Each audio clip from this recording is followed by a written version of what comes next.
I read a 500-page research paper from the UFC Performance Institute, so you don't have to. Here are the 10 biggest strength and conditioning takeaways. A balanced training schedule is key to maximizing your training and fight performance. Be mindful of how you combine sessions within a single day, but also throughout the week. Alternate between low, moderate, and high-intensity training days to manage your fatigue and recovery. Periodize your training across 3 or 4 week cycles to avoid overtraining and reduce injury risk. Gradually increase training intensity and volume during your fight preparations. Incorporate regular deload weeks at the end of each training cycle. For example, follow a moderate, high-low loading cycle across 4 weeks. During a deload week, reduce your training volume by 40 to 60%. For example, only perform 3 sets or rounds instead of 5 during your workouts or sparring. If you have a history of injuries or are prone to illness, you may benefit from shorter training cycles with more frequent deload weeks. Taper down your training volume closer to your fight to be in peak condition when it matters the most. Strength is the ability to produce maximum force against external resistance. Power is strength applied at speed.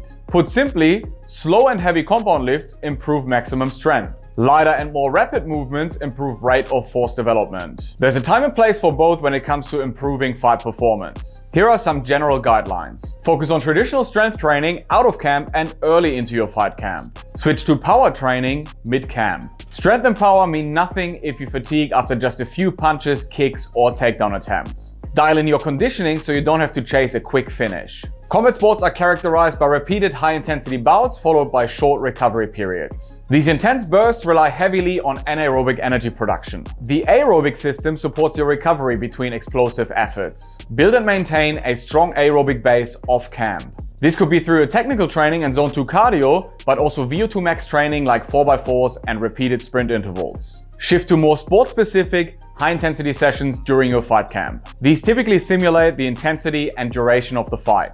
They are more time efficient and can incorporate technical drills and situational sparring. Here's a simple equation that you can apply to your high-intensity MMA conditioning. UFC fights typically consist of high-intensity efforts lasting for 6 to 36 seconds. These are followed by low to moderate intensity efforts that are 2 to 3 times longer. This pattern repeats throughout 3 to 5 5-minute rounds. Follow this 1 to 2 to 1 to 3 high intensity to low intensity ratio during your workouts to prepare yourself for the energy system demands of a fight. Generally, grappling is performed at higher intensities than striking, so you can adjust this formula based on your opponent as well as your own fighting style. Skills pay the bills. Your combat sports training is the biggest factor in fight success. Your strength and conditioning should complement your technical training, not take away from it. Communication and coordination between coaches from different disciplines is crucial to balance both your technical and non-technical training. If a fighter is strong but unfit, the focus during the fight camp should be on energy system conditioning. If a fighter is well conditioned but weak, the focus shifts to strength and power development. But how do you even know what to focus on? If you don't assess, you guess.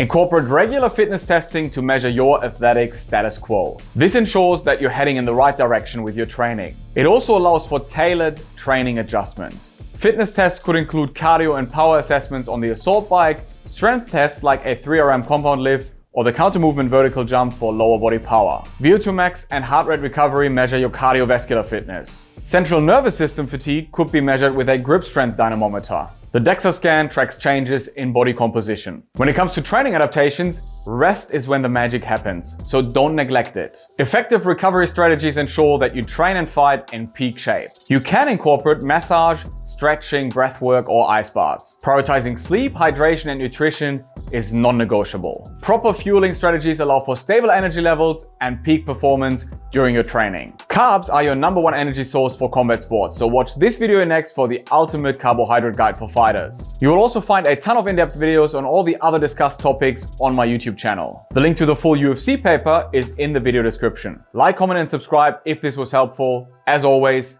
train hard, recover smart, and fight easy.